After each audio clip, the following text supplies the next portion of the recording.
I wondered where I could find a cassette player. I hadn't had one in years. Finding a sealed envelope in my parents' safe deposit box was a surprise, I have to say. It was all the way in the back of the box, and it had never opened after being placed in there over 30 years ago. The items inside the envelope were cassette tapes that were unmarked except being numbered 1 to 3. I had to know what was on them. My parents always seemed to have some questionable friends and associates, so the mysterious situation of their death really came as no surprise. After I graduated from high school, I distanced myself from them to some degree, but never completely alienated myself from them. The way they attached themselves to secret societies never held any interest for me. They were of interest to these groups, however, as they were both successful in their careers and monetarily. As a matter of fact, I blame certain members of one of those societies to have caused their demise after they chose to no longer fund certain group activities, but there isn't any substantive basis to my suspicions. My interest in attending a major university on the West Coast had less to do with my desire to get a degree from that particular institution than it did to get me as far away from New York, where I grew up. Plus, as the Beach Boys frequently sang about, there were those California girls. I took my sweet time getting a degree, 7 years, mainly because I had no course of study in particular that met my interest, or any desire to have an occupation when my parents were willing to fund my lifestyle. Raves in the early 90s that were fueled by MDMA, aka ecstasy, and neo-hippie love were quite intriguing, in my opinion. For a few months I found myself actively seeking out the ever-moving location of these parties, trying to find what I hadn't yet found within myself. In fact, the one thing I did find during this time was these drug-fueled parties were not going to supply me with the answer for which I was seeking. But it being California, I had all sorts of alternatives to find it. As I continuously careened amongst ideologies including transcendental meditation and hatha yoga, I started to get a better appreciation of my parents and their participation in the myriad of groups. An insatiable need of truth and knowledge. At Christmas time during my final year at the university, I decided to spend some extra time with my parents to pitch my desire to travel the world before dedicating myself to a profession. I had chosen to follow a career in information technology, so I guess you could say I had found my it. They requested that I attend a seasonal function one of the organizations was having, and I complied. An evening of hobnobbing with some of the world's occult elite, as well as an excellent selection of liquor, could prove to be entertaining. Little did I know what the evening had in store for me. After we had arrived at the mansion belonging to one of the group's members and I had imbibed in a few tumblers of some superb bourbons, I felt emboldened and struck out to see what types of activities were being played out on the second floor of the mansion.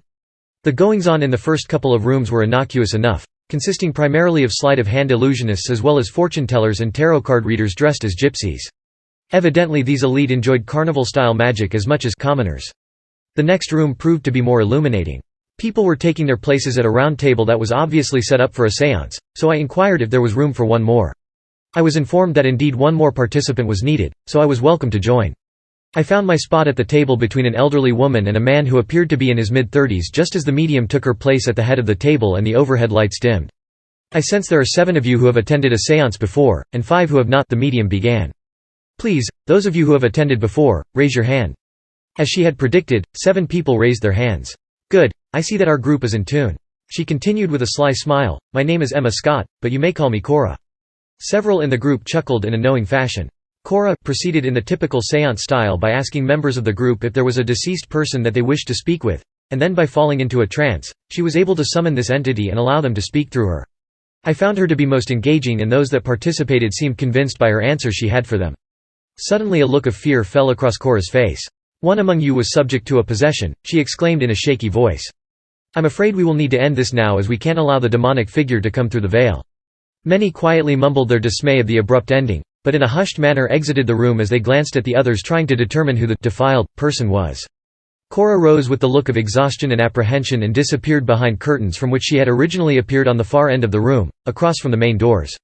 I, too, rose from my seat, inexplicably shaken by what I perceived as charlatanism. It seemed a good time for me to retire to the bar and resume my taste testing of the fine bourbons. The rest of the evening went without incident. Soon my parents reappeared from wherever they may have been, retrieved me from the bar, and we merrily headed home. Christmas came and went, and I returned to the university with the promise of a year-long sabbatical before I had to begin my life in my chosen occupation. After my journeys that I had around the world, that would be several more stories not to be told here, I settled into my new life as one of the masses, eventually starting my own company, getting married, having a child, getting divorced, the story of many others around me. I never developed the interest in the occult my parents had, so the relationship between us remained earnest if not overly affectionate. We spent many holidays together in either New York, San Francisco, where I resided, or various parts of the world, and enjoyed our time together. After they retired, they would frequently disappear for long periods of time on archaeological trips searching for arcane items in distant deserts and forests, or lose themselves delving into the dusty bookshelves of seldom visited bookstores in far off the beaten path small towns. Nevertheless, the news of their passing, or so it is assumed, as they literally disappeared before their companions' eyes while climbing a mountain in search of an item of extreme interest to those of the occult world, left me shocked. There were no bodies, so empty coffins were placed in the family mausoleum. Lawyers by the handful were retained to put everything in order. In the end, as an only child, I was left with an inheritance that would allow me to retire at the ripe old age of 45. There were many odds and ends that I needed to attend to, so I sold my company to my closest friend and co-partner and sorted through the archives of my parents' lives. This brings me back to my original statement. Where to find a cassette deck to play the tapes I found in the sealed envelope in the back of a safe deposit box that hadn't even been visited in years but paid for through 2030? The answer is a pawnshop. Pawn shops are an excellent resource for all things archaic and unusual. I purchased the tape deck, for far more than it is worth, I'm sure, and returned to my home where I could sit back with a glass, or two, of wine and listen to the tape's contents. If I only knew then what I know now, I would have made that a bottle, or two, of vodka. Less than crackle of tape lead greater than, his name is David, are the first words on the tape, and the voice is that of my mother. And David is our subject today? An unknown voice asks. That is correct, states the voice of my father, he is in dire need of help. What makes you believe my services are necessary? Inquires the voice unknown. Just speak with him, my mother says in a trembling voice, and you will know why. David, my name less than flutter and wobbly of a damaged cassette greater than here to help you if I can. Low guttural noises, less than gasping greater than David? Is that you? Diabolical laughter. I told you that you'd know why, my mother said in a whispered, desperate tone. I defy your worthless God, I have to turn the machine off at this point. What is it that I am hearing? I was possessed as a young child and have no memory of it? I take a large gulp of wine and turn the cassette player back on. Less than click greater than. I wish to speak to David, not you demon, intones the voice unknown. David has been consumed by me now, weakling, spouts the guttural voice that must be emanating from me as a child. Sounds of my mother starting to cry hysterically and my father attempting to console her. It is time to start an exorcism, the words of your God are worthless against me, loud weeping. The unknown voice whom I gather as a priest begins intoning the rites of an exorcism interjected by demonic laughter and profanity. That was just the first side of the first tape. It appears that this exorcism lasted upwards of 3 days as the demon that had possessed me was a particularly powerful one. I am not sure as to how I became possessed, though I have my suspicions that with my parents being involved in all sorts of rituals with their secret societies they caused it unintentionally.